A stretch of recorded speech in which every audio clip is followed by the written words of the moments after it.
America വഞ്ചകനായ ശത്രു. ഇനിയും ഇറാനെതിരെയുള്ള ക്രൂരതകൾ തുടർന്നാൽ ശക്തമായ പ്രതികരണത്തിന് സാക്ഷ്യം വഹിക്കേണ്ടി വരും. ഗോളടിക്കൂ, ഫുട്ബോൾ സമ്മാനമായി നേടൂ. LED ടിവികൾക്ക് 70% വരെ ഡിസ്കൗണ്ട്. ആഘോഷിക്കൂ ഈ ഫുട്ബോൾ വേൾഡ് കപ്പ് ഗോപുനന്ദിലെ ജിമാർട്ടിനൊപ്പം.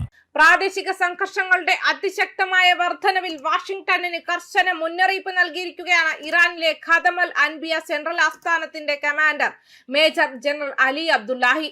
ഏതെങ്കിലും ആക്രമണത്തിനോ ക്രൂരതയ്ക്കോ ഇസ്ലാമിക റിപ്പബ്ലിക്കിന്റെ സൈന്യം നിർണായകവും വിനാശകരവുമായ പ്രതികരണം നേരിടുമെന്ന് പ്രഖ്യാപിച്ചു. ഇറാനിയൻ സ്റ്റേറ്റ് മീഡിയ പ്രസിദ്ധീകരിച്ച ഒരു ഔദ്യോഗിക പ്രസ്താവനയിൽ മേജർ ജനറൽ അബ്ദുല്ലാഹി വാഷിംഗ്ടണിനെ ശക്തമായി അപലപിച്ചു. യുഎസിനെ വലിയ സാത്താൻ എന്നും കുറ്റവാളി, വഞ്ചകനായ ശത്രുവെന്നും വിശേഷിപ്പിച്ചു.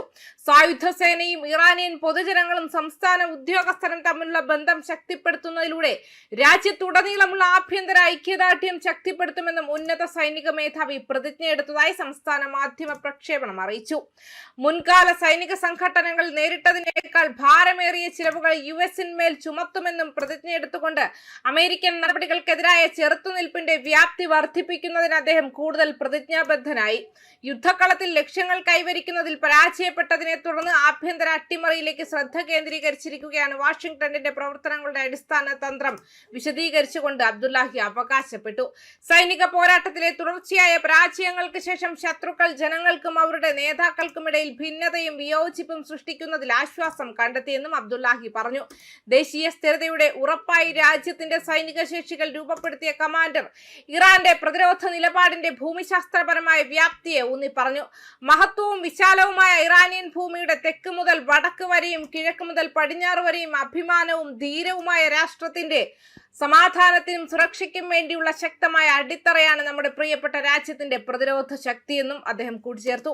ഈ ആക്രമണാത്മക സാഹചര്യം ഉടനടി ചലനാത്മകത നടപടിയാക്കി മാറ്റിയ ഇറാനിയൻ സൈന്യം കുവൈറ്റിലെ 2 അമേരിക്കൻ സൈനിക കേന്ദ്രങ്ങൾക്ക് നേരെ ലക്ഷ്യമിട്ട ഡ്രോൺ ആക്രമണം നടത്തിയതായും പ്രഖ്യാപിച്ചു. ഇറാനിയൻ മണ്ണിൽ നടത്തിയ അമേരിക്കൻ ആക്രമണങ്ങൾക്ക് നേരിട്ടുള്ള പ്രതികാരമായാണ് ഈ ഓപ്പറേഷനെ വിശേഷിപ്പിച്ചത്.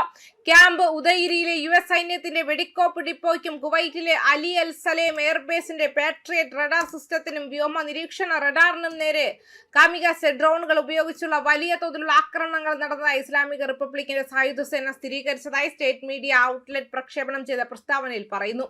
ഞായറാഴ്ച ഇറാനെതിരെ അമേരിക്ക നടത്തിയ പുതിയ വ്യോമാക്രമണങ്ങളെ തുടർന്നാണ് ഇറാന്റെ ഈ ആക്രമണം. വെള്ളിയാഴ്ച ജോർദാനിലെ ഒരു സൈനിക ഔട്ട് പോസ്റ്റിൽ നടന്ന മാരകമായ ഡ്രോൺ മിസൈൽ ആക്രമണത്തിൽ 2 അമേരിക്കൻ സൈനികർ കൊല്ലപ്പെടുകയും ഒരാളെ കാണാതാവുകയും 4 പേർ ആശുപത്രിയിൽ പ്രവേശിക്കപ്പെടുകയും ചെയ്തതിനെ തുടർന്നാണ് തങ്ങളുടെ ഓപ്പറേഷൻ ആരംഭിച്ചതെന്ന് പെന്റഗൺ അറിയിച്ചു.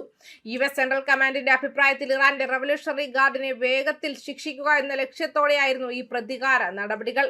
യുദ്ധത്തിന് മുൻപ് ലോകത്തിലെ എണ്ണ വിതരണത്തിന്റെ ഏകദേശം 20% വരുന്ന സമുദ്ര ഗതാഗത ഇടനാഴിയായ ഹോർമുസ് കടലിടുക്കിലൂടെ എണ്ണ ടാങ്കറുകളിൽ നീക്കം നിയന്ത്രിക്കാനുള്ള ഇറാന്റെ കഴിവ് കൂടുതൽ കുറയ്ക്കുക എന്നതായിരുന്നു ഇതിന്റെ ലക്ഷ്യം. ന്യൂസ് ഡെസ്ക് കർമ്മ ന്യൂസ്.